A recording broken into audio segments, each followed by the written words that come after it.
नमस्कार दोस्तों, स्वागत है आपका स्टडी फॉर सिविल सर्विसेज में। टॉपिक वाइज करंट अफेयर का पापा वीडियो आपके सामने है। आरओ के लिए कंप्लीट अपडेटेड रिवाइज्ड पूरा पिछले एक साल का करंट अफेयर का जितना एग्जाम के लिए जरूरी है, एग्जाम की डिमांड को पूरा करते हुए एग्जाम ओरिएंटेड करंट अफेयर का पापा वीडियो आरओ के करीबन हमने 22 दिन पहले दे दिया। ठीक है, पीसीएस का भी जब एग्जाम आएगा तो पीसीएस के एग्जाम से करीबन 20-22 दिन पहले आपको एग्जाम ओरिएंटेड जितना नए पैटर्न के हिसाब से करंट अफेयर जरूरी है पिछले एक साल का, वो सब हम एक साथ कंपाइल करके आपको पीसीएस एग्जाम से 20-22 दिन पहले दे देंगे। अभी कई सारे स्टूडेंट की डिमांड थी कि भाई टॉपिक वाइज पापा वीडियो जो है चाहिए, तो उनके लिए ये वाला वीडियो हाजिर है। कई सारे स्टूडेंट लगातार पूछ रहे हैं कि यूपी पीसीएस 2025 का प्रीलिम्स कैसे क्लियर किया जाए। देखिए, 3 चीजें अगर आपने कर ली तो चाहे जैसा पेपर आ जाए, easy, moderate, tough, analytical, conceptual, factual, lengthy, हर हाल में आप यूपी पीसीएस 2025 का कट ऑफ निकाल सकते हैं। प्रीलिम्स का, प्रीलिम्स में सिर्फ कट ऑफ निकालना है। 3 चीजें करनी है। पहला ये कि स्टडी फॉर सिविल सर्विसेज का सिलेक्शन मटेरियल 2025 वाला अपडेटेड वाला जो अभी हमने 2025 के लिए बनाया है, कंपाइलेशन लिस्टिंग नई 2025 तक अपडेटेड रिवाइज्ड, उससे आप पढ़ाई कर लो। ठीक है, और एससीएस की पेड क्विज और एससीएस की टेस्ट सीरीज, इन दोनों से प्रैक्टिस कर लो। सिर्फ इतनी 3 चीजें आप जो है आप 4000 या 6500 वाला या 9000 वाला बैच लेके उसको स्ट्रिक्टली प्रीलिम्स तक फॉलो कर लिया तो आराम से हर हाल में आपका प्री का कट ऑफ क्लियर हो सकता है। पिछले 9 साल से हर बार हम प्रूफ भी दे रहे हैं लगातार। प्रीलिम्स के एग्जाम में जो 150 क्वेश्चन 200 नंबर वाला पेपर है ना, उसमें हमारे स्टडी फॉर सिविल सर्विसेज के सिलेक्शन मटेरियल, टेस्ट सीरीज और पेड क्विज से मिला के करीबन 120 से 125 क्वेश्चन आते हैं, जो कि कट ऑफ निकालने से बहुत ज्यादा होते हैं। इवन अगर आप हमारी एससीएस की पेड क्विज और टेस्ट सीरीज भी लगा लो तो पेपर के, प्रीलिम्स पेपर के करीबन 40% से ज्यादा क्वेश्चन आपको इन्हीं दोनों से मिल जाते हैं बस। यूपी पीसीएस 2025 की मेंस की सिलेक्शन तक की तैयारी के भी बैचेस चल रहे हैं, आंसर राइटिंग का भी चल रहा है, टेस्ट सीरीज का भी चल रहा है, आप इसको ज्वाइन कर सकते हैं। यूपी पीसीएस 2026 की प्री और मेंस की सिलेक्शन तक की तैयारी के भी बैचेस जो है स्टार्ट कर दिए गए हैं। पूरी कंप्लीट कॉम्प्रिहेंसिव एकदम शुरुआत से सिलेक्शन तक की तैयारी का फाउंडेशन बैच 2026 का जो है स्टार्ट हो चुका है। आप उसको ज्वाइन करके सिर्फ स्टडी फॉर सिविल सर्विसेज का बैच ज्वाइन करिए, प्री और मेंस कंप्लीट वाला, और एग्जाम तक बस उसको फॉलो कर लो। सब कुछ उसी में प्रोवाइड होगा। वन स्टॉप डेस्टिनेशन बैच है, कंप्लीट कॉम्प्रिहेंसिव पूरी जो है उसमें सिलेक्शन मटेरियल दिया जाएगा, बेसिक किया जाएगा, 3 स्टेज की स्टडी आपको फॉलो करनी पड़ेगी। उसमें बेस क्लियर कराया जाएगा, फाउंडेशन क्लियर कराया जाएगा, पीवाईक्यू दिए जाएंगे, डेली प्रैक्टिस होगी, सारे डाउट क्लियर किए जाएंगे, पूरी आंसर राइटिंग होगी, एसे राइटिंग होगी, हिंदी राइटिंग होगी, जो भी चीजें एग्जाम को निकालने के लिए जरूरी है सब कुछ उसमें कराया जाएगा। आरओ का भी मेंस का जो है सिलेक्शन तक की तैयारी का बैच चल रहा है। आरओ 2026 का वैकेंसी का भी हम बैच चालू करेंगे अगस्त से। बीपीएससी की भी सिलेक्शन तक की तैयारी का बैच चल रहा है। यूकेपीएससी 2026 का भी सिलेक्शन तक की तैयारी का बैच स्टार्ट कर दिया गया है। यूकेपीएससी 2025 का मेंस का कंप्लीट 75 पॉइंट का selection material, answer writing, Hindi writing, essay writing का भी बैच चल रहा है।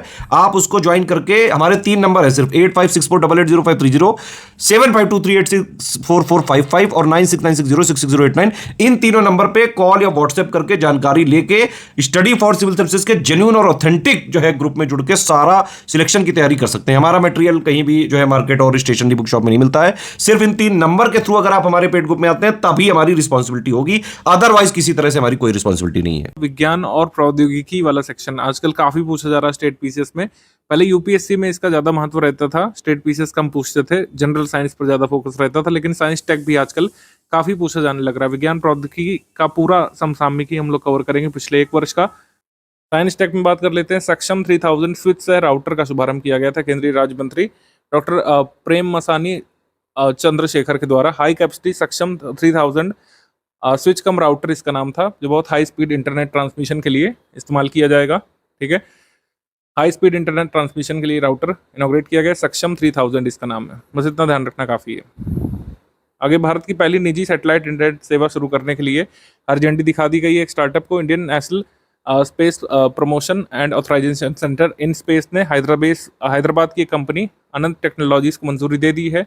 ये भारत की first private satellite based internet service शुरू करें, इसके लिए उन्होंने काम शुरू कर दिया है। इनका कहना है कि 2028 तक भारत की पहली सैटेलाइट इंटरनेट सर्विसेज शुरू हो सकती। देख लेते हैं जून मंथ 2025 में साइंस टेक के सेक्शन में सबसे पहली इंपॉर्टेंट न्यूज़ उत्तर प्रदेश से जुड़ी है और ज़रूरी भी है। उत्तर प्रदेश में पहली बार प्रत्यक्ष रॉकेट प्रक्षेपण किया गया था।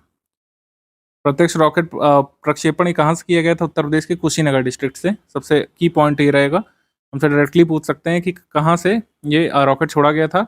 कुशीनगर, उत्तर प्रदेश से। भारतीय राष्ट्रीय अंतरिक्ष संवर्धन और प्राधिकरण केंद्र इन स्पेस इसरो के सहयोग से एस्ट्रोनॉटिकल सोसाइटी ऑफ इंडिया ने कुशीनगर से एक सफल मॉडल रॉकेट का परीक्षण किया था। मॉडल रॉकेट प्रक्षेपण परीक्षण किया था। उत्तर प्रदेश में रॉकेट के माध्यम से एक छोटे उपग्रह पेलोड का प्रक्षेपण किया गया था और इससे एक छोटा उपग्रह भी बाहर आया था। 15 किलोग्राम का मॉडल रॉकेट 1.12 किलोमीटर ऊपर गया था, जिससे एक छोटा सा उपग्रह भी बाहर निकल करके आया था। मतलब ये मॉडल के रूप में छोड़ा गया था, कोई एक्चुअल उपग्रह था नहीं। आगे है text to speech AI model Bulbul V2। सर्वम एआई 11 भारतीय भाषाओं के समर्थन के साथ text to speech AI model Bulbul V2 launch करने वाला है। बुलबुल V2 की लेटेंसी काफ़ी कम होगी और सर्वम एआई के मॉडल 10,000 अक्षरों के लिए 15 रुपये में सेवाएं प्रदान करने लायक होगा। मतलब टेक्स्ट टू स्पीच आप इसमें कर सकते हैं 10,000 कैरेक्टर्स के लिए 15 रुपये में। इसको भारत की सरकार द्वारा समर्थित स्टार्टअप कंपनी सर्वम एआई ने लॉन्च किया है। Text to speech AI model Bulbul V2 11 Indian languages को सपोर्ट करेगा। ये सब डिटेल पूछी जाती हैं हमसे, एग्जाम पूछ सकते हैं भाई, 3-4 स्टेटमेंट दे देंगे कि इसको किसने डेवलप किया है, सर्वम एआई ने, और इसका नाम क्या है। इसका नाम है बुलबुल V2। कितने लैंग्वेजेस को सपोर्ट करेगा? 11। इसकी लेटेंसी है 0.398 सेकेंड। चीन द्वारा पेश किया गया पहला पूर्णतः स्वचालित इलेक्ट्रिक ट्रैक्टर, इसको होंगू T70 नाम दिया गया है। ये क्या कहते हैं, फुली ऑटोमेटिक इलेक्ट्रिक ट्रैक्टर है। लिथियम बैटरीज चलेगा और परमानेंट मैग्नेट सिंक्रोनस मोटर है इसमें। विदाउट ड्राइवर के इसको कृषि कार्यों में उपयोग किया जा सकता है। सब अभिनव कार्य चाइना ज़्यादातर करता रहता है। इस ट्रैक्टर का नाम है होंगू T70 fully automatic electric tractor. ये लॉन्च किया चाइना ने। आगे है देश का पहला कृत्रिम बुद्धिमत्ता या एआई आधारित विशेष आर्थिक क्षेत्र। देश का पहला एआई आधारित स्पेशल इकोनॉमिक जोन छत्तीसगढ़ के नवा रायपुर में 1,000 करोड़ रुपए के निवेश से स्थापित किया जाएगा, ये अनाउंस किया गया है। और इसका विकास रैग बैंक डेटा सेंटर द्वारा किया जाएगा। वाणिज्य मंत्रालय द्वारा आधिकारिक रूप से इसको मंजूरी दे दी गई है। India first AI based special economic zone SEZ कहाँ पे? नवा रायपुर छत्तीसगढ़ में। नवा रायपुर छत्तीसगढ़ में देश का पहला कृत्रिम बुद्धिमत्ता एआई। अच्छा, ये तो हम लोग देख चुके हैं। भारत की पहली full stack quantum valley, India first full stack quantum valley, ये कहाँ पे लगाई जाएगी? अमरावती में। अमरावती में शुरू होगी जनवरी 2026 से इसके शुरू होने की उम्मीद है। भारत की पहली क्वांटम कंप्यूटिंग वैली, जैसे सिलिकॉन वैली का कंसेप्ट आया था वैसे ये क्वांटम वैली कंसेप्ट शुरू होने जा रहा है अमरावती में, आंध्र प्रदेश के अमरावती में। Government of Andhra Pradesh, ministry of electronics and IT, इन लोगों ने जो है कह सकते हैं कम्युनिकेट किया है। India first fully stack quantum valley setup की जाएगी अमरावती में। विश्व का सबसे बड़ा दुर्लभ 48वां रक्त निगेटिव समूह, अंतर्राष्ट्रीय रक्त आधान सोसाइटी ने Gwada negative world's 48th blood group इसको खोजा है। ये ब्लड ग्रुप डिस्कवर किया गया था फ्रेंच ब्लड एस्टैब्लिशमेंट के द्वारा। उन्होंने सर्जरी के दौरान एक सैंपल लिया था तो एक नया ब्लड ग्रुप सामने आया है 48वां ग्वाडा निगेटिव फ्रेंच विमेन में इसको खोजा गया है। नासा का अंतरिक्ष कार्यक्रम पूरा करने वाली पहली भारतीय दांगेती जानवी ये पलाकोल्लू से हैं, गोदावरी डिस्ट्रिक्ट ऑफ आंध्र प्रदेश से। Has become the first Indian to complete NASA's international air and space programme. NASA के अंतर्राष्ट्रीय एयर एंड स्पेस प्रोग्राम को पूरे करने वाली पहली भारतीय बनी है दांगेती जानवी। एक्सियम 4 मिशन ये तो चर्चा में है लगातार। इसमें भारत के कैप्टन जा रहे हैं शुभांशु शुक्ला, उन्होंने बात भी की है वहां पहुंच करके वीडियो कॉन्फ्रेंसिंग के माध्यम से। और स्पेस में जाने वाले दूसरे भारतीय बने हैं श्री राकेश शर्मा के बाद अंतर्राष्ट्रीय स्पेस स्टेशन ISS पर पहुंचने वाले पहले भारतीय व्यक्ति बनेंगे। ठीक है, और अंतरिक्ष में जाने वाले कुल मिलाकर 633वें यात्री बने हैं। भारत के साथ ही पोलैंड और हंगरी के देशों के अंतरिक्ष यात्री भी पहली बार अंतर्राष्ट्रीय स्टेशन की ओर गए थे एक्सियम 4 मिशन के तहत। 26 जून 2025 को एक्सियम 4 मिशन के पायलट शुभांशु शुक्ला ने ISS पर सफलतापूर्वक डॉकिंग की और 1984 में भारतीय अंतरिक्ष यात्री राकेश शर्मा जी सबसे पहली बार सोवियत संघ यानी कि जो है रशिया के मिशन पर गए थे। सोयूज T11 अभियान के एक भाग के रूप में गए थे। तो शुभांशु शुक्ला ग्रुप कैप्टन वहां पे गए हैं, इनका नाम ध्यान रखिएगा। जो हम पहले भी बताते हुए चल रहे हैं लेकिन एक बार फिर से रिमाइंड करा दिया हमने। देखिए, हमारा आयोग काफी बदमाश है और उसकी बदमाशी के लिए हमको तैयार रहना पड़ेगा। हमसे पूछ सकते हैं क्रम से लगाइए, इस पहले कौन स्पेस में गए थे भारतीय मूल के व्यक्ति और भारतीयों में। राकेश शर्मा यहाँ पे स्टार लगाया तो इसका मतलब ये भारतीय मूल के हैं और मतलब भारतीय नागरिकता भी इनके पास थी। कल्पना चावला, इनका जन्म भारत में हुआ था लेकिन अपने स्पेस मिशन के दौरान ये US की नागरिकता ले चुकी थी। सुनीता विलियम्स ऑलरेडी US की नागरिकता थी, उनके फादर इंडिया से थे। राजाचारी यूएस की नागरिकता, शिरीषा बांदला आंध्र प्रदेश में जन्मी थी, यूएस की नागरिकता। सिर्फ जहां स्टार लगा है शुभांशु शुक्ला सेकंड इंडियन इसलिए कहे जा रहे हैं राकेश शर्मा के बाद, क्योंकि इनके बीच के जितने भी मिशन रहे हैं ये भारतीय मूल के व्यक्तियों के थे। ये एक्चुअली भारतीय नागरिक नहीं थे, फुली भारतीय नागरिक नहीं थे, ठीक है, अपने स्पेस मिशन के समय। और ये क्रम से भी ध्यान रखिएगा, पहले कौन गया बाद में कौन गया। हाँ, इंटरनेशनल स्पेस स्टेशन तक पहुंचने वाले पहले होंगे शुभांशु शुक्ला। इनसे पहले इंटरनेशनल स्पेस स्टेशन तक कोई नहीं पहुंचा था। मई मंथ 2025 के करंट अफेयर देखेंगे, विज्ञान और प्रौद्योगिकी संबंधी यानी साइंस टेक करंट अफेयर मई मंथ 2025 के। सबसे पहले आर्मी हॉस्पिटल में एक उन्नत 3D माइक्रोस्कोप का इस्तेमाल किया गया है। किस लिए? ग्लूकोमा सर्जरी के लिए, मोतियाबिंद के ऑपरेशन के लिए इस्तेमाल किया गया है 3D माइक्रोस्कोप का। और पहली एक तरीके की अचीवमेंट इसको कही जा सकती है, क्योंकि जो ये टेक्नोलॉजी यूज़ की गई है 3D microscope technology glaucoma surgery के लिए, इसका इस्तेमाल करके cataract, cornea, glaucoma, retina treatment और ये सब ऑपरेशन अब बहुत ही मिनिमल इन्वेशन यानी कि बहुत न्यूनतम चीड़-फाड़ के साथ आगे किए जा सकेंगे। 3D माइक्रोस्कोप का यूज़ करके एक बाकायदा LCD स्क्रीन पर देखते हुए डॉक्टर ऑपरेशन कर सकते हैं। इसको कहाँ परफॉर्म किया गया? Department of ophthalmology, army hospital में, आर्मी हॉस्पिटल न्यू दिल्ली में। भारत का पहला क्वांटम कुंजी वितरण हासिल किया गया है, जिसको कह सकते हैं इंडिया ने फर्स्ट क्वांटम की डिस्ट्रीब्यूशन हासिल कर लिया है। Centre for development of telematics यानी CDOT और स्टारलाइट टेक्नोलॉजीज लिमिटेड ने साथ में काम करते हुए 4 कोर मल्टी कोर फाइबर पर देश की पहली क्वांटम कुंजी वितरण का सफलतापूर्वक परीक्षण कर लिया है। क्वांटम की डिस्ट्रीब्यूशन का सक्सेसफुल टेस्ट भारत ने कर लिया है। क्वांटम की हासिल करने से क्या होगा? डेटा ट्रांसमिशन मल्टीपल कोर्स में हो सकेगा सिंगल फाइबर के through. With in single fibre multiple core data transmission हो सकेगा और इसका काफ़ी अच्छा अनुप्रयोग किया जा सकता है डिफेंस के सेक्टर में और हाई कटिंग एज सेक्टर में इसका इस्तेमाल किया जा सकता है। Physical separation of quantum and conventional signals in different course with in a single fibre.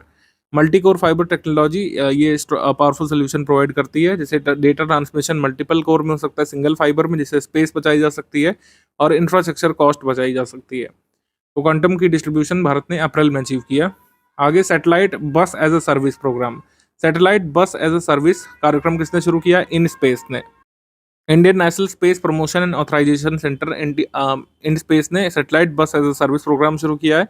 India के प्राइवेट स्पेस प्लेयर्स जो हैं उनको मौका देना चाहते हैं कि वो अपने छोटे सैटेलाइट भेज सकें, छोटे पेलोड जो है भेज सकें इसरो के साथ सहयोग करके, इन स्पेस के साथ। इसको satellite bus as a service कहा गया है। विश्व का सबसे छोटा पेस मेकर विकसित किया नॉर्थ वेस्टर्न यूनिवर्सिटी के वैज्ञानिकों ने, जो कि यूएस में है। अप्रैल 2025 में विश्व का सबसे छोटा पेसमेकर इन्होंने बनाया है।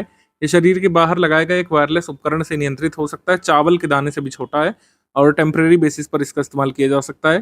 केवल अस्थायी पेसमेकिंग के लिए इसका इस्तेमाल किया जाता है और आवश्यकता समाप्त होने के बाद ये वहीं पर हमारे शरीर में घुल जाएगा, क्योंकि इसमें ऐसे फ्लूइड इस्तेमाल किए गए हैं जो बायोकम्पैटिबल है। मतलब सारे कंपोनेंट बायोकम्पैटिबल है, हमारे शरीर के फ्लूइड्स में घुल जाएगा और हमारे शरीर को कोई नुकसान नहीं पहुंचाएगा। John A Rogers Northwestern bioelectronics के, इन्होंने इस डिवाइस को डेवलप किया है। चावल के दाने जितना छोटा पेसमेकर है। नॉर्थ वेस्टर्न यूनिवर्सिटी जो कि यूएस में है उसके लोगों ने बनाया है कुल मिला करके स्मॉलेस्ट पेसमेकर। भारत द्वारा विश्व का सबसे उच्च रिजोल्यूशन वाली मौसम पूर्वानुमान प्रणाली लॉन्च की गई, जिसको BFS कहा जा रहा है। BFS world's highest resolution weather forecasting system. BFS का मतलब Bharat forecasting system, highest resolution weather forecasting system इसको कहा गया है। इसको किसने डेवलप किया है? सबसे पहले तो Institute of Tropical metrology Pune ने। Institute of Tropical metrology Pune ने 6x6 किलोमीटर ग्रिड पर ये वेदर जो है कह सकते हैं प्रेडिक्ट कर सकता है। एग्जिस्टिंग ग्रिड थी 12 किलोमीटर्स की, तो ज़्यादा रिजोल्यूशन का यहाँ पर आपको आउटपुट मिल सकता है। BFS can provide 6 kilometre resolution forecast for a tropical region falling between 30 degree south and 30 degree north latitudes. इधर डिटेल मेरे हिसाब से नहीं पूछेंगे, इसका नाम आपसे पूछ सकते हैं। भारत फोरकास्टिंग सिस्टम BFS इसका नाम है। आगे बढ़ेंगे, चंद्रमा के लिए एक नेविगेशन सिस्टम विकसित किया गया। स्पेन की प्रौद्योगिकी कंपनी GMV ने एक ल्यूपिन नामक GPS like navigation system develop किया है मून के लिए मई 2025 में। यूरोपियन स्पेस एजेंसी प्रोग्राम के अंतर्गत इसको डेवलप किया गया है।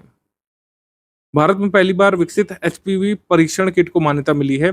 जैव प्रौद्योगिकी विभाग ने अपने ग्रैंड चैलेंजेस ऑफ इंडिया के थ्रू इसको डेवलप कराया है। Human papilloma virus test kit, इससे HPV की टेस्टिंग की जा सकती है। HPV टेस्ट किट इसको अप्रूव कर दिया गया है। इसको Bengaluru based Molbio diagnostics limited और Pune based Mylab discovery solutions private limited ने साझेदारी में डेवलप किया है। Human papilloma virus test kit Bharat की पहली। आगे देश का पहला sovereign large language model. Bengaluru स्थित स्टार्टअप सर्वम एआई को भारत द्वारा इंडिया एआई मिशन के तहत सॉवरिन लार्ज लैंग्वेज मॉडल विकसित करने के लिए चुना गया था। बाद में 3 और स्टार्टअप को ये काम दिया गया, इसके बारे में हम वन लाइनर में डिस्कस करेंगे ही। पहले सिर्फ सर्वम एआई को चुना गया था, बाद में 3 और स्टार्टअप्स को मौका दिया गया था जून 2025 में। ठीक है, सर्वम एआई। जीनोम एडिटेड चावल की किस्में विकसित करने वाला विश्व का पहला देश भारत बन गया था। शिवराज सिंह चौहान जी ने आईकार नई दिल्ली में देश की पहली 2 जीनोम एडिटेड राइस की किस्मों की घोषणा की थी। इनका नाम क्या था? DRR राइस 100, इसको कमला नाम दिया गया था, DRR राइस 100 या कमला, और पूसा DST राइस 1। ये जीनोम एडिटेड राइस थे। जेनेटिकली मॉडिफाइड राइस अलग होते हैं या फिर जेनेटिकली मॉडिफाइड प्रोडक्ट्स अलग होते हैं जिसमें फॉरेन डीएनए इंसर्ट किया जाता है। जेनेटिकली एडिटेड राइस वैरायटीज ऐसे होते हैं जिसमें कुछ खास नहीं करना पड़ता, मतलब नया फॉरेन डीएनए नहीं इंसर्ट करना पड़ता, एग्जिस्टिंग डीएनए सीक्वेंस में ही एडिटिंग की जाती है। ठीक है, इस टेक्नोलॉजी को कहा जाता है क्रिस्पर, CRISPR। इस टेक्नोलॉजी के बारे में यूकेपीएससी ने अपने जून 2025 में हुए पेपर में भी पूछा है। 106 नंबर क्वेश्चन में यूकेपीएससी प्रीलिम्स ने पूछा था कि किस तकनीक का उपयोग रोगी की आनुवंशिक संरचना के आधार पर व्यक्तिगत दवा बनाने के लिए किया जा सकता है। इसका आंसर था CRISPR। ए ऑप्शन सही था। पर्सनलाइज्ड मेडिसिन के क्षेत्र में CRISPR का यूज़ किया जाता है। ये बेसिकली एक जीनोम एडिटिंग टेक्नोलॉजी है, जीन एडिटिंग टेक्नोलॉजी है, जीन संपादन प्रौद्योगिकी है। ये कैसे कार्य करती है? ये स्पेसिफिक जीन में ऑल्ट्रेशन कर सकती है बाय एडिंग, रिमूविंग और altering specific sections of DNA. मतलब डीएनए में छेड़छाड़ करके इसको अपने अनुरूप बनाया जा सकता है। किसी भी फॉरेन डीएनए को इसमें इंसर्ट नहीं किया जाता है। जो स्पेसिफिक डीएनए सीक्वेंस है उसको ऑल्टर किया जाता है, उसमें बदलाव किए जाते हैं, लेकिन उसमें कोई नया डीएनए नहीं जोड़ा जाता। तो जैसे एग्जाम में आ जाएगा कि क्या CRISPR टेक्नोलॉजी में हम लोग क्या नया डीएनए जोड़ते हैं, नया डीएनए सीक्वेंस क्या ऐड करते हैं? तो उत्तर हो जाएगा नहीं, इसमें कोई नया डीएनए सीक्वेंस नहीं जोड़ते हैं। एग्जिस्टिंग जो डीएनए होता है उसी में छेड़छाड़ करते हैं या फिर उसी में ऑल्ट्रेशन करते हैं। इसका उपयोग कहाँ पे किया जा सकता है? इसके अनुप्रयोग या उपयोग है फास्ट डायग्नोसिस में, बीमारी का जल्दी पकड़ बनाने में, मतलब बीमारी जल्दी से पता लगा लेने में, डायग्नोसिस तेज रखने में, treatment of genetic diseases, genetically linked diseases जो होती हैं जैसे सिकल सेल एनीमिया हो गया, ठीक है, और कैंसर वगैरह को भी ट्रीट करने के लिए इसका इस्तेमाल किया जा सकता है। ठीक है, क्योंकि इसमें जीनोम एडिटिंग का इस्तेमाल किया जा सकता है। तो fast diagnosis, treatment of genetic diseases में CRISPR का इस्तेमाल किया जा सकता है। और जो चावल की नई वैरायटी बनाई गई है उसमें यही तो किया गया है, कुछ स्पेसिफिक जो डीएनए सीक्वेंस है उसको ऑल्टर कर दिया गया है। इसका मतलब है कि राइस को इस तरीके से उसका डीएनए ऑल्टर किया गया है कि वो कम पानी ले, उसकी उपज बढ़े, और भी जो है अपने तरीके से जो काम आपको राइस में करना था उसके हिसाब से जीनोम एडिटिंग की गई है। कम पानी ले, उपज ज़्यादा रहे, और जो क्वालिटीज़ आपको राइस के भीतर चाहिए उसको पाने के लिए राइस में CRISPR टेक्नोलॉजी से जीनोम एडिटिंग की गई है, मतलब जीन एडिटिंग की गई है। तो इसलिए CRISPR टेक्नोलॉजी ज़रूरी है। मुझे लगता है कि मैंने पहले ही बता दिया है पहले के मंथली करंट अफेयर के वीडियो में, लेकिन ये आपको पता होना चाहिए। ये यूकेपीएससी ने पूछा है, आगे भी पूछा जा सकता है। तो जीनोम एडिटेड राइस की जो नई वैरायटी विकसित की गई है, DRR राइस 100 कमला और पूसा DST राइस 1, इसमें CRISPR का इस्तेमाल किया गया है। विश्व के सबसे बड़े सांप की खोज की गई थी अमेजोन फॉरेस्ट में, और यहीं पर सबसे बड़ा सांप पहले भी खोजा गया था। नॉर्दर्न ग्रीन एनाकोंडा खोजा गया है इक्वाडोर में अप्रैल 2025 में, और इसको सबसे बड़ा सांप घोषित किया गया है पूरे विश्व का। इससे पहले स्नेक कहाँ देखा गया था? Largest snake in the world green anaconda. Green anaconda खोजा गया था इसी अमेजन रीजन से, और वो लार्जेस्ट था, और इक्वाडोर से खोजा गया कुल मिला करके, ये ध्यान रखिएगा। साउथ अमेरिकन कंट्री इक्वाडोर से नॉर्दर्न ग्रीन एनाकोंडा सांप की प्रजाति खोज की गई है। इसकी लंबाई करीब 7.5 मीटर है। आगे स्ट्रेटोस्फेरिक एयरशिप प्लेटफॉर्म का उड़ान परीक्षण। रक्षा अनुसंधान विकास संगठन DRDO ने मध्य प्रदेश के श्योपुर परीक्षण स्थल से स्ट्रेटोस्फेरिक एयरशिप प्लेटफॉर्म की पहली उड़ान का सफल परीक्षण किया गया था।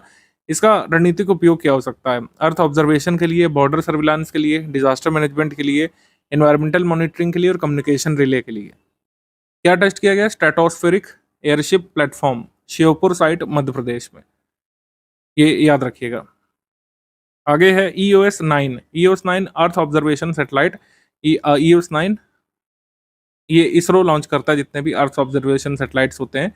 इसरो ने आंध्र प्रदेश के श्रीहरिकोटा स्थित सतीश धवन केंद्र से EOS-9 उपग्रह, जिसे RISAT-1B के नाम से भी जाना जाता है, इसका प्रक्षेपण किया था PSLV C-61 रॉकेट से।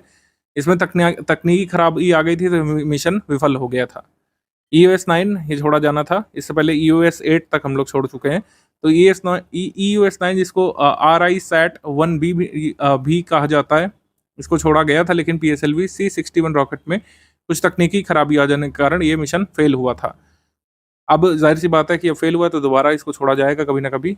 EOS सैटेलाइट ये 101वां नंबर मिशन था इसरो का।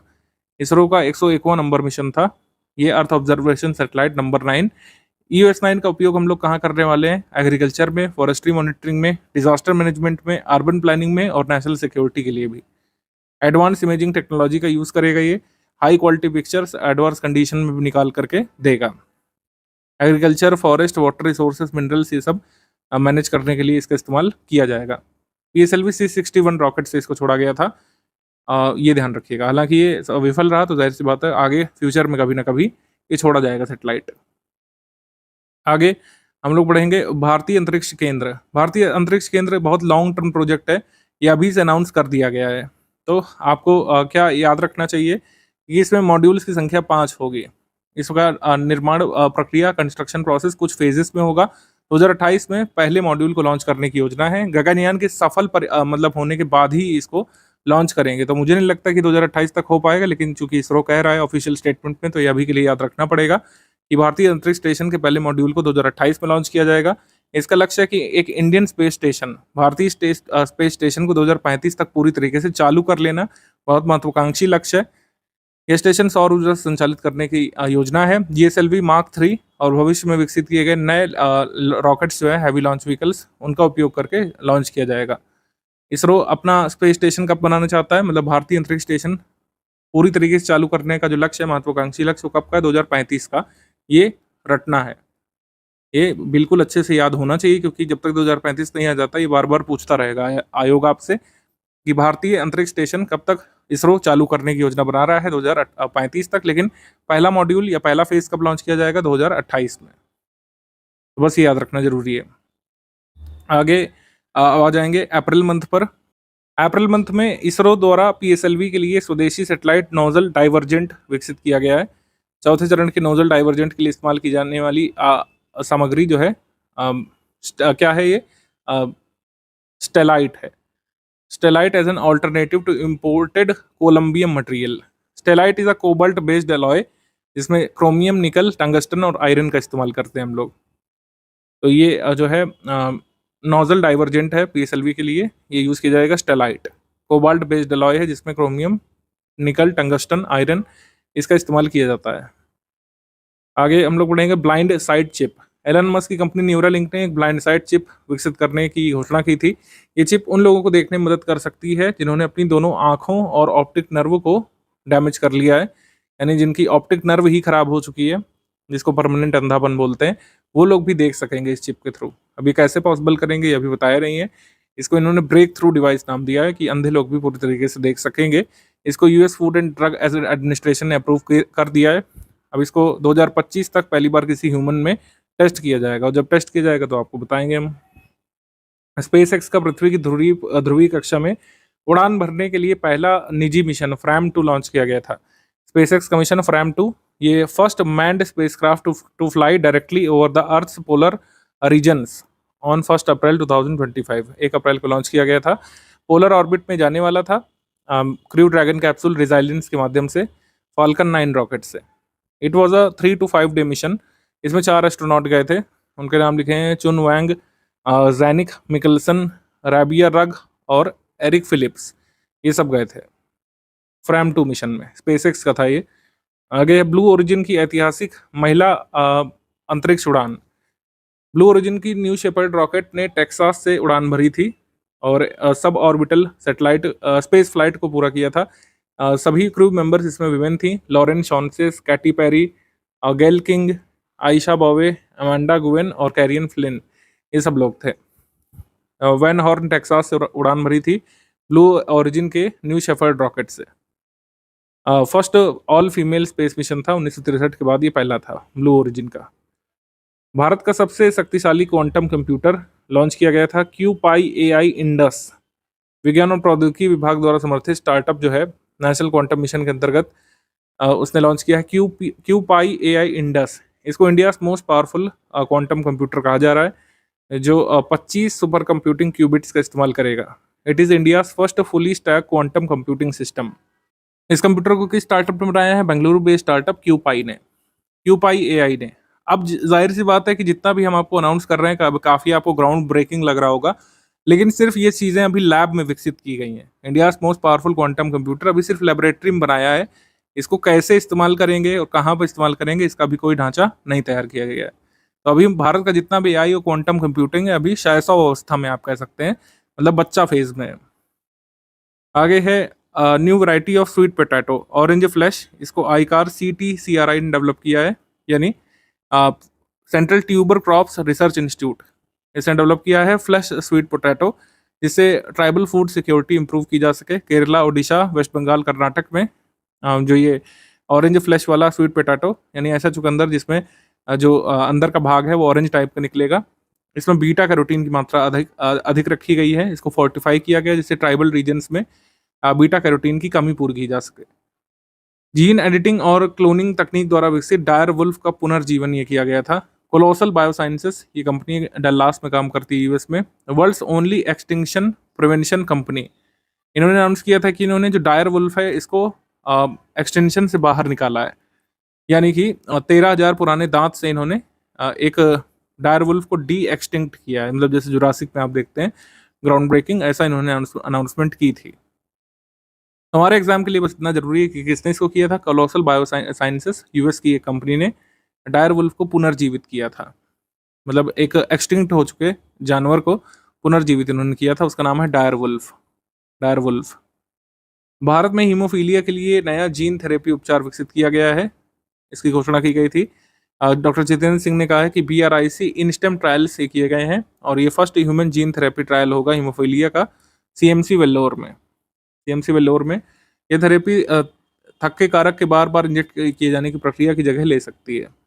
मतलब जो हीमोफीलिया होता है इसमें यही तो होता है कि ब्लड का थक्का नहीं जमता है। किसी को इंजरी हो गई तो उसका पूरा खून बह जाता है, थक्का जमता ही नहीं है, तो क्लॉटिंग फैक्टर को बार बार इंजेक्ट करना पड़ता है आपको शरीर में। अभी यही होता है, लेकिन इसका परमानेंट इलाज मतलब कह सकते हैं खोजा जा रहा है। 5 पेशेंट्स में ट्रायल टेस्ट किया गया है नई टेक्नोलॉजी हीमोफीलिया के ट्रीटमेंट के लिए जीन थेरेपी की। अब देखते हैं ये सफलता इसको मिलती है कि नहीं। हमारे एग्जाम में क्या पूछ सकते हैं कि क्लिनिकल ट्रायल कहाँ पे किया गया है? 5 पेशेंट के ऊपर CMC वेल्लोर में। आगे आ जाते हैं मार्च मंथ पर। चैटबॉट ग्रॉक 3 चर्चा में जो लोग ट्विटर चलाते हैं उनको पता है, एलॉन मस्क की आर्टिफिशियल इंटेलिजेंस स्टार्टअप XAI ने इसको बनाया है। Chatbot Grok smart search engine है, who has the ability to answer with logical thinking. कई सारे लोगों ने मीम वगैरह भी इससे बनाए थे ग्रॉक से, कुछ लोग बनाते भी हैं। आदित्य L1 ने पहली बार सौर ज्वाला कर्नल की तस्वीर ली थी। आदित्य L1 ने जो है अपने सूट पेलोड से जो है फर्स्ट फ्लेयर कर्नल जो लोअर सोलर एटमॉस्फेयर में, इसकी फर्स्ट इमेज कैप्चर की थी।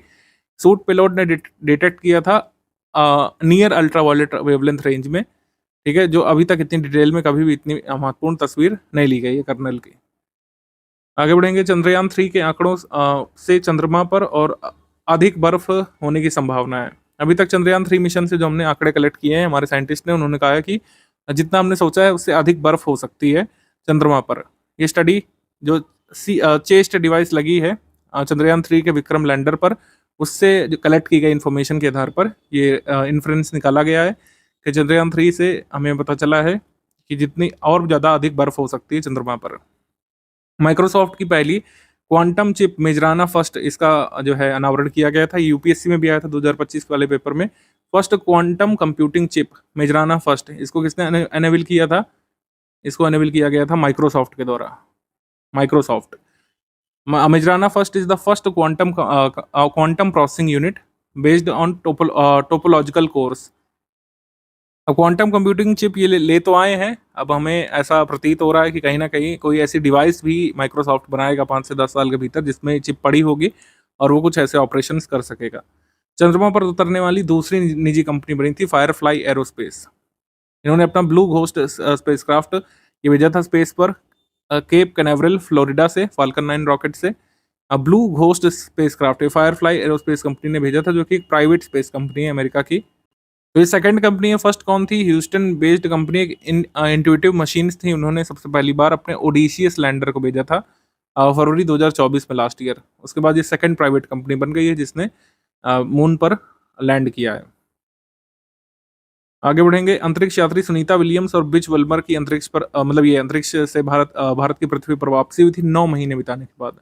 9 महीने बिताने के बाद पृथ्वी पर सफलतापूर्वक इनकी वापसी हुई थी। नासा के एस्ट्रोनॉट्स थे क्रू 9 के सुनीता विलियम्स, इसमें बुच विल्बर, निक हेग और रशियन कॉस्मोनॉट अलेक्जेंडर गोर्बुनोव ये सक्सेसफुली इंटरनेशनल स्पेस स्टेशन से भारत लौटे थे। स्पेस एक्स के क्रू ड्रैगन कैप्सूल में ये सवार थे। वापस आते समय गल्फ ऑफ मैक्सिको के निकट फ्लोरिडा में इन्होंने लैंड किया था। इंटरनेशनल स्पेस स्टेशन 1 वीक के लिए विजिट करने गए थे, लेकिन बोइंग स्टारलाइनर कैप्सूल में जो खराबी आ गई थी, इनको 9 महीने इंटरनेशनल स्पेस स्टेशन में रुकना पड़ा था। तो ये अपने आप में ऐतिहासिक था कि 9 महीने बाद भी ये लोग वापस आ गए थे। आगे बढ़ेंगे। भारत में मोटापा और टाइप 2 डायबिटीज़ के इलाज के लिए पहली बार एक एंटी ओबेसिटी दवा लॉन्च की गई है। US pharmaceutical company Eli and company ने बनाई है इंजेक्टेबल वेट लॉस ड्रग। इसको मोन्जारो कहा जा रहा है, ठीक है, मोन्जारो। इसको भारत में लॉन्च किया गया है। Central drug standards control organisation CDSCO Bharat में वो बॉडी है जो दवाओं को अप्रूव करती है, मान्यता देती है। तो CDSCO का मान्यता इनको मिल चुका है और ये भारत में लॉन्च हो चुकी है। इसमें कहा गया जिनका BMI 30 से अधिक है या 25 से 29 के रेंज में है, वो एक बार इंजेक्शन लेकर के अपना वेट लॉस कर सकते हैं। बेसिकली इसमें ग्लूकोज डिपेंडेंट इंसुलिनोट्रोपिक पॉलीपेप्टाइड का इस्तेमाल किया गया है। ये एक हार्मोन रिसेप्टर्स हैं जो ओबेसिटी टाइप 2 डायबिटीज़ को कंट्रोल करता है। मतलब हमारे शरीर में फैट जो स्टोर होता है उसको स्टोर होने से रोकता है एक तरीके से। इस वजह से टाइप 2 डायबिटीज़ और मोटापे की बचत हो सकती है। कंपनी का नाम ध्यान रखिएगा और दवा का नाम ध्यान रखिएगा। इसका नाम है मुंजारो, दवाई का नाम है मुंजारो। आगे बढ़ते हैं। AI संचालित सरकारी स्क्रीनिंग कार्यक्रम नयनामृतम, ये केरल गवर्नमेंट ने शुरू किया। नयनामृतम AI पावर्ड आई स्क्रीनिंग सोल्यूशन है। AI असिस्टेड आई क्रोनिक डिसीज स्क्रीनिंग प्रोग्राम है। मतलब AI का उपयोग करके ये लोग आंखों में जितनी भी बीमारियां हैं किसी के, उसको पता लगाने की कोशिश करेंगे। इस प्रोजेक्ट को इन्होंने नाम दिया केरल में नयनामृतम। नयनामृतम। आपको पता है कि जो ट्रेडिशनल जो मेडिसिन है उसमें क्या होता है, डायग्नोसिस होता है। डायग्नोसिस कई बार गलत निकल जा रहा है। आपने देखा होगा कि कई बार आप किसी चीज़ की जांच कराते हैं, आपकी पीठ में दर्द है, फेफड़ों की बीमारी निकाल दी, उसका इलाज चला काफ़ी दिन तक, आपका पीठ दर्द ठीक ही नहीं हो रहा है, फिर बाद में पता चलता है कि डायग्नोसिस गलत था और आप गलत दवाइयाँ खाते रहे, है ना। तो ये सब कमी को रोकने के लिए डायग्नोसिस में AI का इस्तेमाल किया जाने लग रहा है आजकल। इसरो ने हाई स्पीड माइक्रो प्रोसेसर विकसित किया है। उसका क्या नाम है? हाई स्पीड माइक्रो प्रोसेसर जो डेवलप किए हैं सेमीकंडक्टर लेबोरेटरी चंडीगढ़ ने और इसरो के विक्रम साराभाई स्पेस सेंटर ने 32 बीट का माइक्रो प्रोसेसर डेवलप किया। इसका नाम है विक्रम 3201 और कल्पना 3201। तो विक्रम साराभाई और कल्पना चावला को समर्पित ये बनाए गए माइक्रो प्रोसेसर इसरो के द्वारा, कल्पना और विक्रम। भारत की पहली स्वदेशी MRI मशीन डेवलप की गई है। अभी तक आपको जान करके आश्चर्य होगा कि भारत में MRI तक अपना नहीं था। भारत ने पहला MRI मशीन इंडिजिनसली डेवलप्ड इसको इंस्टॉल किया है एम्स दिल्ली में अक्टूबर में इंस्टॉल किया है। भारत में जितने भी हेल्थ केयर इक्विपमेंट्स हैं इसमें से 80 से 85% हेल्थ केयर सिस्टम्स इम्पोर्टेड हैं कहीं ना कहीं से, किसी दूसरे देश से। लेकिन पहली बार MRI मशीन लगाई गई है एम्स दिल्ली में, फर्स्ट इंडिजिनस MRI मशीन। इसको किसने डेवलप किया है? Society for applied microwave electronics engineering and research, Sameer ने। एक ऑटोनॉमस R&D लेबोरेटरी मुंबई में department of electronics government of India के अंतर्गत काम करती है। आगे हम लोग बढ़ेंगे। प्रकाश से निर्मित विश्व का पहला सुपर सॉलिड, इटालियन रिसर्चर्स ने सक्सेसफुली लाइट को एक सुपर सॉलिड में कन्वर्ट करने का एक्सपेरिमेंट किया था। तो बस ये ध्यान रखना है कि लाइट को सुपर सॉलिड में किसने कन्वर्ट किया? इटालियन रिसर्चर्स ने। भारत में चंद्रयान 5 मिशन को मंजूर कर दिया गया है। चंद्रयान 3 अब पूरा हो चुका है, तो चंद्रयान 4 चंद्रयान 5 को मंजूर कर दिया गया है। चंद्रयान 4 जो है 2027 में प्रक्षेपित किया जाएगा और चंद्रयान 5 भी आगे प्रक्षेपित किया जाएगा। चंद्रयान 4 मिशन का उद्देश्य है चंद्रमा से इकट्ठा किए गए नमूनों को पृथ्वी पर वापस लाना। जैसे चंद्रयान 3 तक क्या था कि हमको सॉफ्ट लैंड करना था पहले, लेकिन अब एक स्टेप आगे बढ़ेंगे, सॉफ्ट लैंड तो करना ही है, वहां से हमको नमूने वापस लाना है, जैसे चाइना परफॉर्म कर चुका है। चंद्रयान 5 और भी महत्वाकांक्षी मिशन होगा, इसकी डिटेल्स अभी बाहर नहीं आए हैं और ये कब लॉन्च होगा ये भी नहीं बताया गया है। जाहिर सी बात है चंद्रयान 4 के बाद ही होगा। इसमें 250 किलोग्राम का रोवर भेजेंगे। चंद्रयान 5 मिशन जापान के सहयोग से छोड़ा जाएगा। फेब मंथ पे आ जाते हैं हम लोग। भारतीय प्रौद्योगिकी संस्थान मद्रास और इसरो ने अंतरिक्ष अनुप्रयोगों के लिए स्वदेशी माइक्रो प्रोसेसर विकसित किया है, जिसका उपयोग बाह्य अंतरिक्ष में कमांड और नियंत्रण प्रणालियों और अन्य महत्वपूर्ण कार्यों में किया जा सकता है। इस चिप का नाम है शक्ति। इसको India first indigenous space grade semiconductor chip कहा जा रहा है। इसका नाम है शक्ति, ये ध्यान रखिएगा, एरोस्पेस ग्रेड सेमीकंडक्टर चिप शक्ति। जल प्रदूषण डिटेक्टिंग डिवाइस एरो ट्रैक को विकसित किया गया था आईआईटी मद्रास, नहीं actually IIT Bombay, Indian institute of technology Bombay ने डेवलप किया portable low cost water pollution detecting device arrow track, इसका नाम है। प्रोटीन बेस्ड बायो सेंसर का यूज करती है हार्मफुल पोल्यूटेंट्स जैसे फिनॉल और बेंजीन का भारत के पानी के सैंपल्स में पता लगाने के लिए। इसका नाम ध्यान रखिएगा, एरो ट्रैक, आईआईटी बॉम्बे ने डेवलप किया है। इन विट्रो फर्टिलाइजेशन के माध्यम से कंगारू भ्रूण सफलतापूर्वक तैयार किया है यूनिवर्सिटी ऑफ क्वींसलैंड ऑस्ट्रेलिया ने। यूनिवर्सिटी ऑफ क्वींसलैंड ऑस्ट्रेलिया ने फर्स्ट कंगारू एम्ब्रियो डेवलप किया है in vitro fertilisation IVF technique से। पाकिस्तान चीन के चांग A8 मिशन में शामिल हो गया है। पाकिस्तान आप जानते हैं कोई भी उनका अपना इंडिजिनस स्पेस मिशन नहीं है, जितना भी उन्होंने स्पेस में कुछ भी उखाड़ा है वो चाइना की मदद से है। तो पाकिस्तान ने चैंग E8 मिशन को कह सकते हैं ज्वाइन कर लिया है। चैंग E8 लूनर मिशन ये चाइना लॉन्च करेगा 2028 में, तो पाकिस्तान भी अपना एक रोवर इसी रॉकेट में भेज देगा। कुल मिलाकर ये रहेगा south pole of the moon में चाइना अपना जब भेजेगा रोवर, तो उसी के साथ पाकिस्तानी रोवर भी जाएगा साथ में। उत्तर प्रदेश के प्रयागराज में जब कुंभ चल रहा था तो सेंट्रल पोल्यूशन कंट्रोल बोर्ड की एक रिपोर्ट आई थी, उसमें कहा गया था कि जिस वाटर में लोग नहा रहे हैं, स्नान कर रहे हैं, उसमें फीकल कोलिफॉर्म बैक्टीरिया की जो लिमिट है परमिसिबल लिमिट से ज़्यादा है। 2500 यूनिट पर 100 ml से ज़्यादा है फीकल कोलिफॉर्म बैक्टीरिया की limit. Faecal coliform bacteria generally human faeces में और सीवेज वाटर में पाया जाता है। ये देखा गया था कि गंगा वाटर में फीकल कोलिफॉर्म बैक्टीरिया काफ़ी बढ़े हुए पाए गए थे। आगे बढ़ेंगे।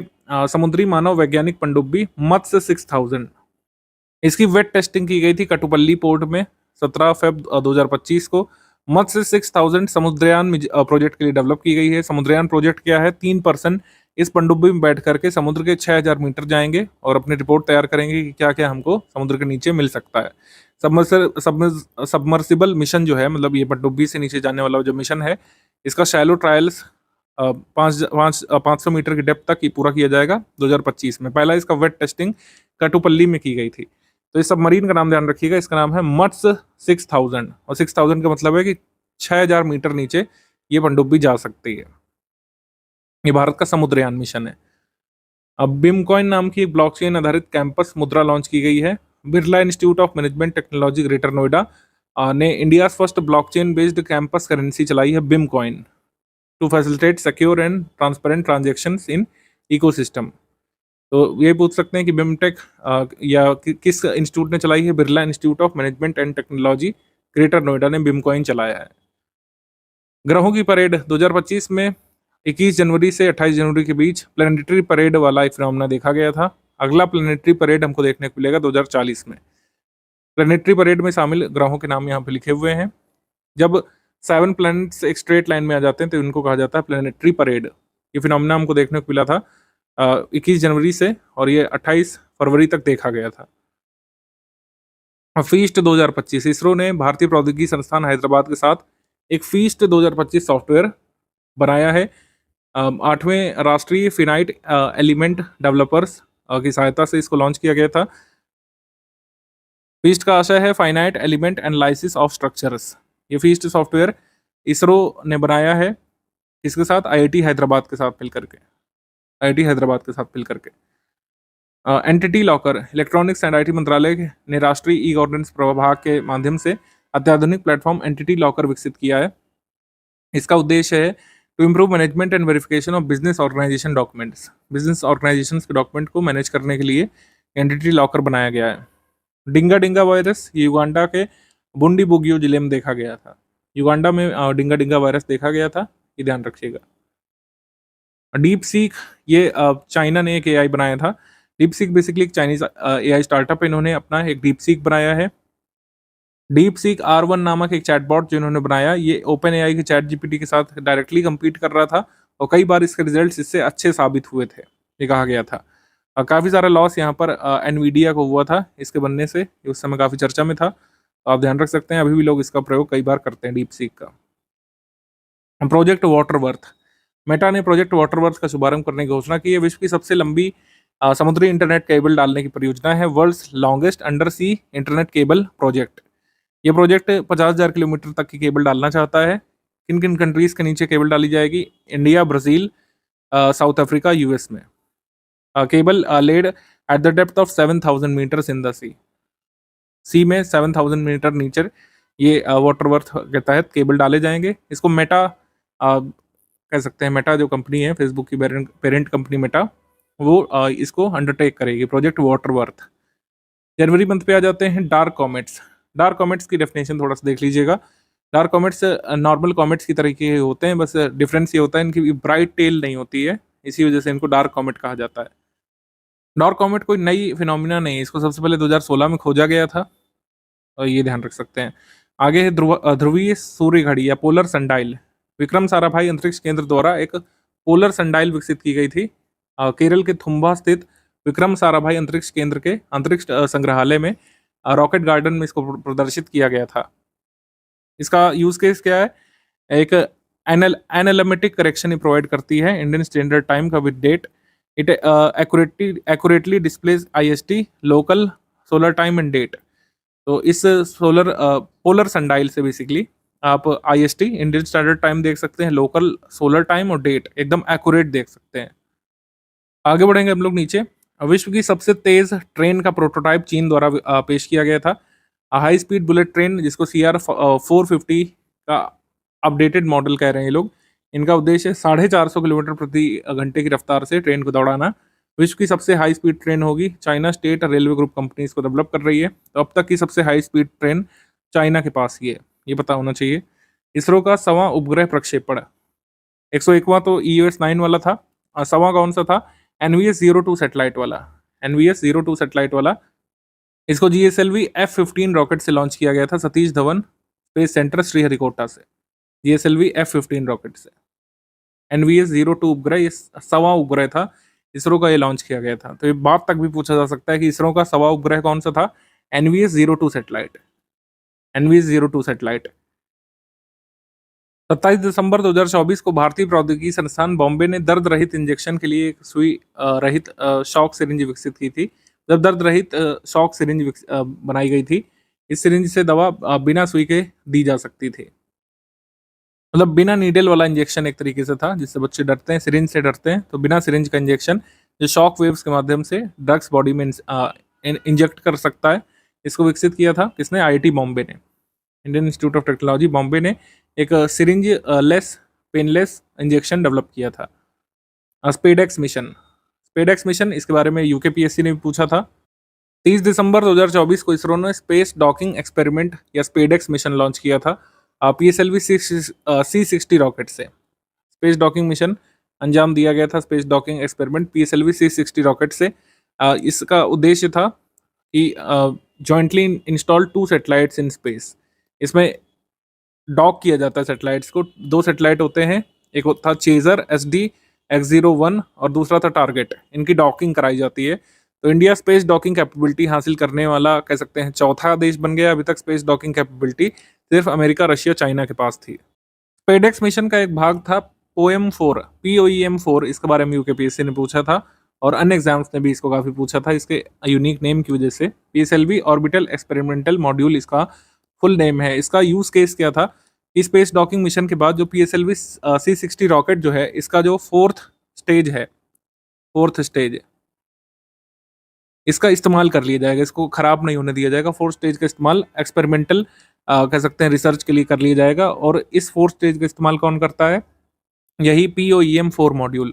इसने इंडियन ओशियन को इम्पैक्ट किया था अप्रैल में, इम्पैक्टेड इंडियन ओशन, अर्थ के एटमॉस्फेयर में वापस आकर के इंडियन ओशन को इसने इम्पैक्ट किया था अप्रैल 2025 में, याद रखिएगा। ये बात हमसे पूछी गई थी यूकेपीएससी के पेपर में। POEM 4 module.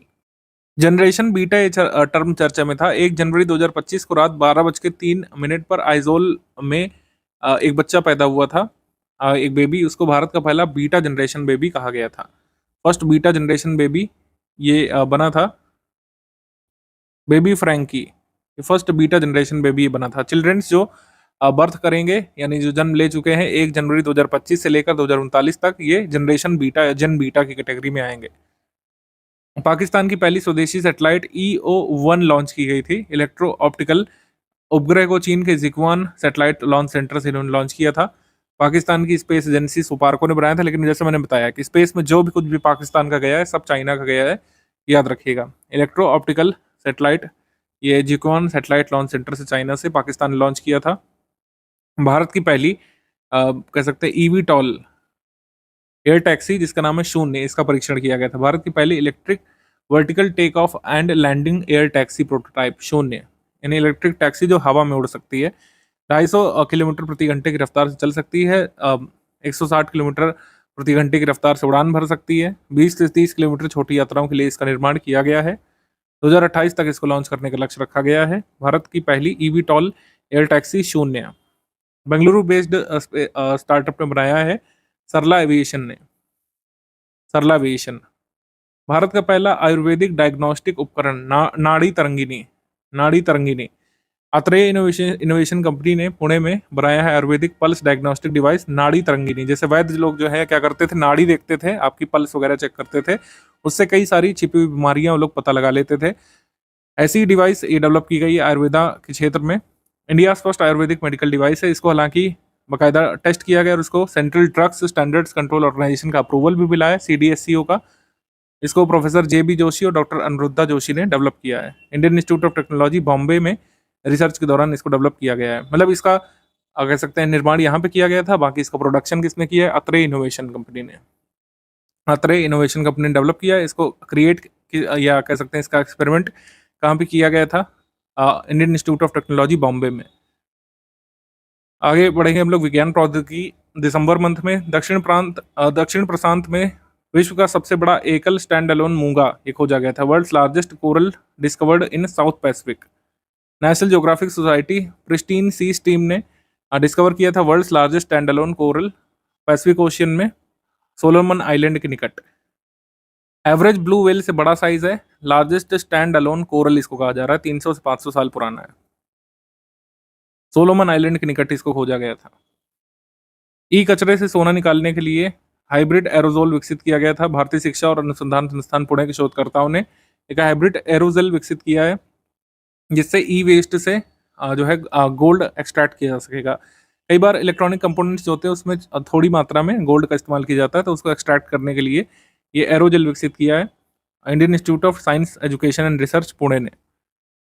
अंतरिक्ष में सबसे लंबे समय तक स्पेस वॉक करने का रिकॉर्ड किसने बनाया है, चाइना के तियांगयांग स्पेस स्टेशन के यात्रियों ने।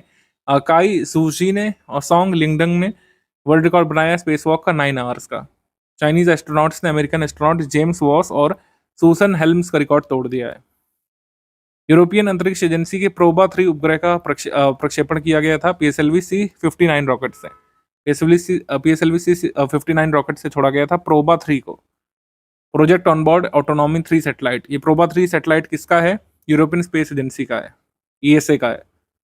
आप सोच रहे होंगे हमने कोई विदेशी सैटेलाइट क्यों लॉन्च किया है, क्योंकि आदित्य L1 और यूरोपियन स्पेस एजेंसी का प्रोबा 3 मिशन ये सोलर ऑब्जर्वेशन के लिए साथ में काम करने वाले हैं 2025 में।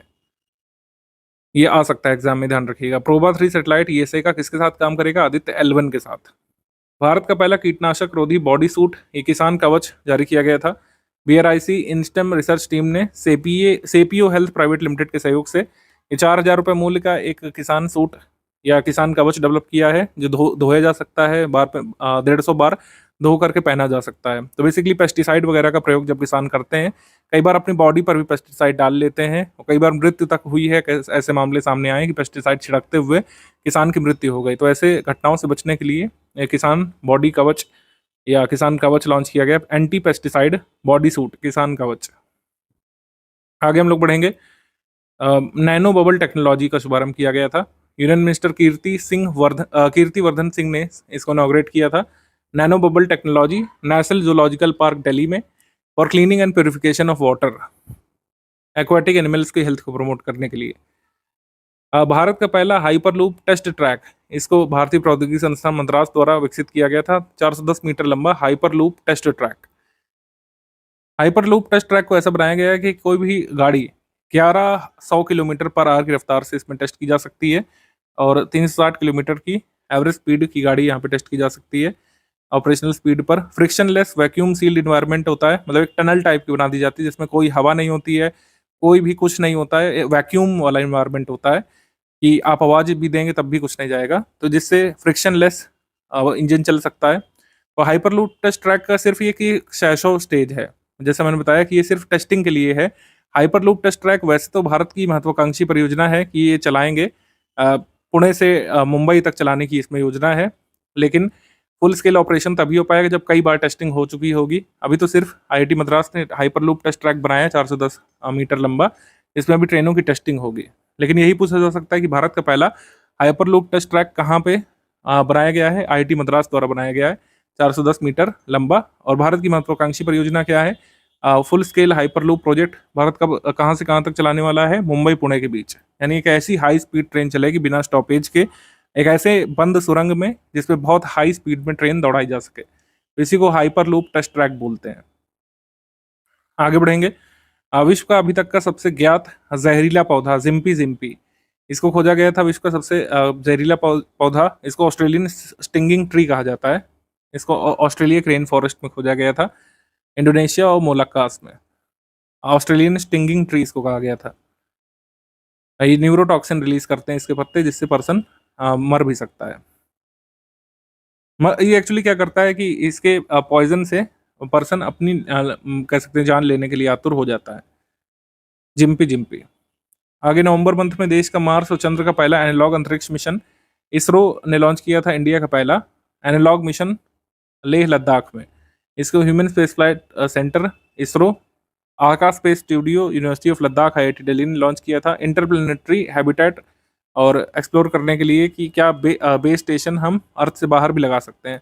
अब आपको समझ में नहीं आया होगा, मैं आपको समझाता हूँ कि ये मिशन है मार्स का, लेकिन ये एक एनालॉग मिशन है, यानी कि लद्दाख में कुछ ऐसी जगह खोजी इसरो ने जिसको हम मार्स जैसा बना सकते हैं। मतलब एक पर्टिकुलर जगह को लद्दाख में ऐसा क्रिएट कर सकते हैं जितना हमें मार्स के बारे में पता है, वैसा इन्वायरमेंट आर्टिफिशियली वहां पर क्रिएट कर सकते हैं। इसी को मार्स एनालॉग मिशन कहा जा सकता है। मार्स एंड मून जैसी परिस्थितियां लद्दाख में डेवलप करके वहां पे रिसर्च की जा सकती है। तो मार्स और चंद्र के लिए एनालॉग मिशन कहाँ पे लॉन्च किया गया? लेह लद्दाख में। विश्व का पहला लकड़ी का उपग्रह लिग्नोसैट। विश्व का पहला लकड़ी का उपग्रह किसने बनाया? जापान की क्योटो यूनिवर्सिटी और Japan aerospace exploration company JAXA ने। ये बनाया गया है होनोकी मंगोलिया वुड से। इस सैटेलाइट का उद्देश्य है कि क्या स्पेस में हम वुड और वुडन स्ट्रक्चर्स का यूज़ कर सकते हैं कि नहीं, इसको टेस्ट करना, ये उद्देश्य है लिग्नोसैट का। लिग्नोसैट जापान की क्योटो यूनिवर्सिटी ने डेवलप किया है जाक्सा के सहयोग से। आगे बढ़ेंगे। स्पेस एक्स द्वारा इसरो का GST-N2 उपग्रह सफलतापूर्वक लॉन्च किया गया था। इसरो का एडवांस कम्युनिकेशन सैटेलाइट GSAT-N2 या GSAT-20 फाल्कन 9 रॉकेट से छोड़ा गया था स्पेस एक्स के द्वारा। बायोडिग्रेडेबल फोम, ये बायोडिग्रेडेबल फोम विकसित किया गया। इंस्टीट्यूट ऑफ साइंसेस के रिसर्चर्स ने बायोडिग्रेडेबल फोम, ये डिकम्पोज हो सकता है within 3 hours when expose to a eco friendly solvent. भारतीय प्रौद्योगिकी संस्थान कानपुर ने गायब होने वाला कपड़ा बनाया मेटा मटेरियल। मेटा मटेरियल ये डिसेपरिंग फैब्रिक है और सरफेस क्लोकिंग सिस्टम का इसमें इस्तेमाल किया जाता है। बेसिकली ये उन जगहों पर काम आएगा जब दुश्मन का रडार हमें खोज रहा होगा और हमारे सैनिक जब ये पहने होंगे, हमारे सोल्जर्स या एयरक्राफ्ट या ड्रोन इस कपड़े से ढके होंगे तो उनके रडार में नहीं आएंगे, उनके रडार में डिटेक्ट नहीं हो पाएंगे। Thermal इमेजर्स, infrared cameras, wound sensors, इसमें ये डिटेक्ट नहीं हो पाएगा ये कपड़ा। ये डिसेपरिंग फैब्रिक डिस्कवर किया है आईआईटी कानपुर के रिसर्चर्स ने, इसको कहा गया है मेटा मटेरियल। मेटा मटेरियल, इसका इस्तेमाल सैनिकों, विमानों, ड्रोन्स के द्वारा किया जा सकता है। आगे बढ़ेंगे। न्यू इंसुलिन, नई तरीके की इंसुलिन डिस्कवर की गई है, इसका नाम है NNC-2215। ये डेवलप की गई इंटरनेशनल टीम जिसमें डेनमार्क, यूके और चेक रिपब्लिक के साइंटिस्ट शामिल थे। यूनिवर्सिटी ऑफ ब्रिस्टल का सहयोग इसमें लिया गया है। Insulin conjugate consisting synthetically paired glucose binding macro cycles and glucoside, नई तरीके की इंसुलिन विकसित की गई है। अक्टूबर मंथ पे आ जाते हैं। एशिया का सबसे बड़ा इमेजिंग टेलीस्कोप, इसका उद्घाटन किया गया था शेरनकोव एक्सपेरिमेंट ऑब्जर्वेटरी में। Major Atmospheric Cherenkov Experiment Observatory, Asia's largest imaging Cherenkov telescope, इसको भाभा एटॉमिक रिसर्च सेंटर ने डेवलप किया, BARC ने। डिपार्टमेंट ऑफ एटॉमिक एनर्जी के सेक्रेटरी और चेयरपर्सन और एटॉमिक एनर्जी कमीशन के चेयरपर्सन डॉक्टर अजीत कुमार मोहंती ने इसको हानले लद्दाख में लॉन्च किया था। एशियाज लार्जेस्ट इमेजिंग टेलीस्कोप, इसके बारे में RS ने पूछा था। RS पेपर जो हुआ था 2024 का, राजस्थान PCS प्रीलिम्स, उसमें पूछा गया था और 4 स्टेटमेंट इसमें पूछे गए थे। पहला तो यही कि किसने बनाया है, BARC ने। इसको इनॉग्रेट किसने किया था, अजीत कुमार मोहंती जी ने, चेयरपर्सन एटॉमिक एनर्जी कमीशन के, हानले लद्दाख में। और ये जो है एशियाज लार्जेस्ट शेरनकोव टेलीस्कोप है, 4300 मीटर की हाइट पर स्थित है, ऑल्टीट्यूड पर, highest of its kind telescope है पूरे विश्व का, सबसे ऊंची जगह पर इंस्टॉल किया गया। और इलेक्ट्रॉनिक्स कॉर्पोरेशन ऑफ इंडिया के सहयोग से BARC ने इसको डेवलप किया है। तो ये ध्यान रखिएगा, RS में ये पूछा गया था क्वेश्चन। यूरोपा का क्लिपर मिशन देख लेते हैं। नासा का यूरोपा क्लिपर मिशन 14 अक्टूबर 2024 को नासा के कैनेडी स्पेस सेंटर से SpaceX फॉल्कन हैवी रॉकेट से लॉन्च किया गया था। 6 वर्षों में अपने गंतव्य तक पहुंचेगा, अप्रैल 2030 तक। बृहस्पति के चंद्रमा यूरोपा का अन्वेषण करना इसका उद्देश्य है। यूरोपा क्लिपर मिशन ये नासा का है। आगे भारत की पहली बायोपॉलीमर सुविधा का उद्घाटन किया गया था। भारत की पहली बायोपॉलीमर डिमॉन्स्ट्रेशन फैसिलिटी ये जेजुरी पुणे में लॉन्च की गई थी, जेजुरी पुणे में। 5G open radio access network परीक्षण प्रयोगशाला का उद्घाटन किया था ज्योतिरादित्य सिंधिया जी ने बेंगलुरु में, CDOT centre for development of telematics Bengaluru में। ये नया इंसुलिन जो खोजा गया था ये हम बता चुके हैं आपको। आगे बढ़ेंगे, सितंबर मंथ में आ जाते हैं। पहली बार हाइड्रोजन ईंधन से सफलतापूर्वक उड़ने वाली टैक्सी का परीक्षण किया गया था। अमेरिका के कैलिफोर्निया में जॉबी एविएशन नामक कंपनी ने हाइड्रोजन से संचालित उड़ने वाली टैक्सी का सफल परीक्षण इन्होंने किया था, जॉबी एविएशन ने, कैलिफोर्निया US में। Oral cholera, Bharat biotech international ने हिलमन लैब्स के साथ साझेदारी में ओरल कॉलेरा वैक्सीन हिलचॉल लॉन्च की थी। ओरल कॉलेरा वैक्सीन हिलचॉल लॉन्च की थी। नया पुनः उपयोग कम लागत वाला प्रक्षेपण यान, ये अगली पीढ़ी का प्रक्षेपण यान जो बनाया जाएगा, नेक्स्ट जनरेशन लॉन्च व्हीकल या reusable low cost launch vehicle, इसके लिए गवर्नमेंट ने अप्रूवल दे दिया है। यूनियन कैबिनेट ने अप्रूव कर दिया चंद्रयान 4 और वीनस ऑर्बिटर मिशन को, VOM को। VOM के लिए 1236 करोड़ रुपए एलोकेट भी कर दिए हैं भारत ने। वीनस ऑर्बिटर मिशन ये किसके लिए है, नियरेस्ट प्लैनेट को स्टडी करने के लिए। आगे हम लोग बढ़ेंगे। अगस्त मंथ पे भारत का पहला पुनः प्रयोज हाइब्रिड रॉकेट लॉन्च किया गया था, रोहमी फर्स्ट इसका नाम है। Tamil Nadu based startup Space Zone India ने बनाया था। Rhumi first, India first reusable hybrid rocket. Gravitational lensing ये फिनोमिना खोजा गया था, जेम्स वेब टेलीस्कोप ने कैप्चर किया था ज्वेल्ड रिंग का। और ज्वेल्ड रिंग ये किस फिनोमिना पे आधारित है, ग्रेविटेशनल लेंसिंग का रिजल्ट है ज्वेल्ड रिंग। इसको अल्बर्ट आइंस्टीन ने सबसे पहले खोजा था। तुर्काना झील ये चर्चा में थी। केनिया के दूरस्थ उत्तर में स्थित तुर्काना झील में एक व्यापक सर्वे किया गया था। तुर्काना झील केनिया में स्थित है, जो इथियोपिया तक फैली हुई है। ये पूर्वी रिफ्ट वैली का एक भाग है। विश्व की सबसे बड़ी स्थायी रेगिस्तानी झील है, वर्ल्ड हेरिटेज साइट भी है और अफ्रीका की चौथी सबसे बड़ी झील है लेक तुर्काना। पृथ्वी अवलोकन उपग्रह EOS-08 ये लॉन्च किया गया था श्रीहरिकोटा से। इसका प्रक्षेपण यान कौन सा था, small satellite launch vehicle D3 यानी SSLV D3, इससे लॉन्च किया गया था। SSLV D3 से earth observation satellite 08 actually. Martian mid crust में तरल की खोज की गई थी। कैलिफोर्निया यूनिवर्सिटी के वैज्ञानिकों ने ये बताया था कि मार्स की सतह के नीचे हमको वाटर देखने को मिल सकता है।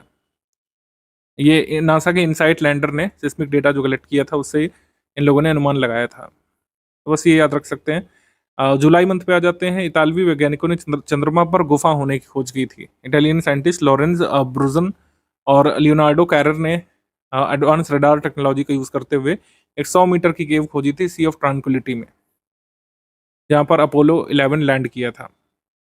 विश्व की पहली high speed carbon fibre train, इसका अनावरण किया गया था चीन के किंगदाओ सिटी में। मैक्सिमम ट्रेन इसकी है 140 किलोमीटर पर आवर। ये पूरी किससे बनी है? कार्बन फाइबर के।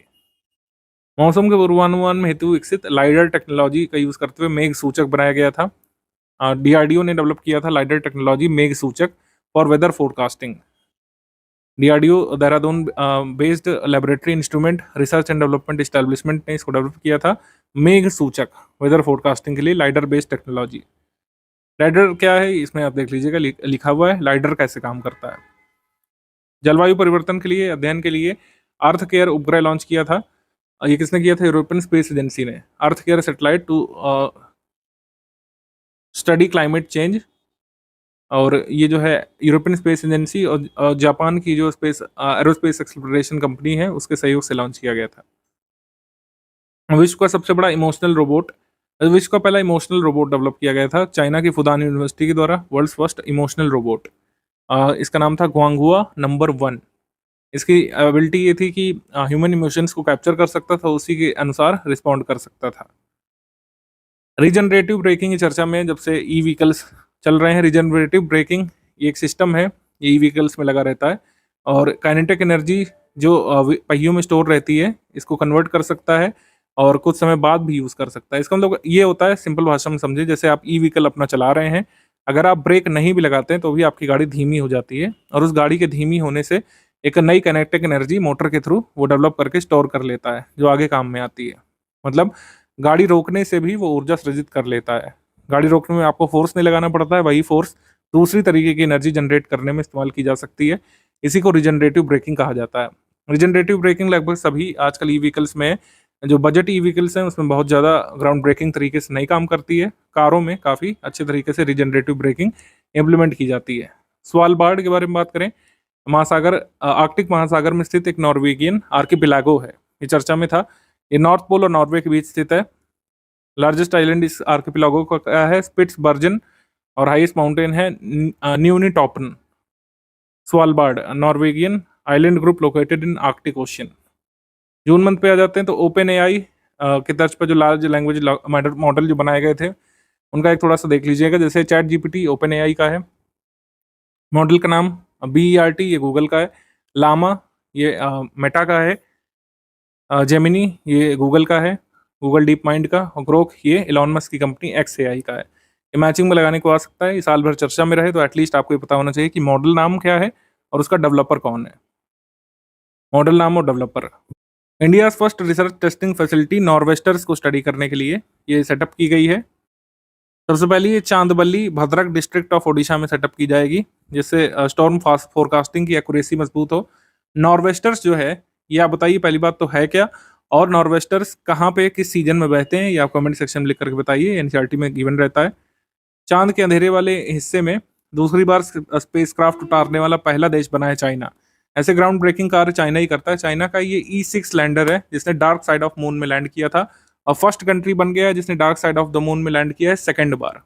लगातार दूसरी बार मून की डार्क साइड में लैंड करने वाला पहला कंट्री बन गया है। ठीक है, और साथ ही चैंग E6 स्पेसक्राफ्ट जो है ये फर्स्ट कंट्री, मतलब ये इस स्पेसक्राफ्ट के साथ चाइना पहला ऐसा कंट्री बन गया है जो सॉइल और रॉक्स के sample dark side of the moon से अर्थ में वापस लेकर के आएगा। ठीक है, ऐसा हम करना चाहते हैं।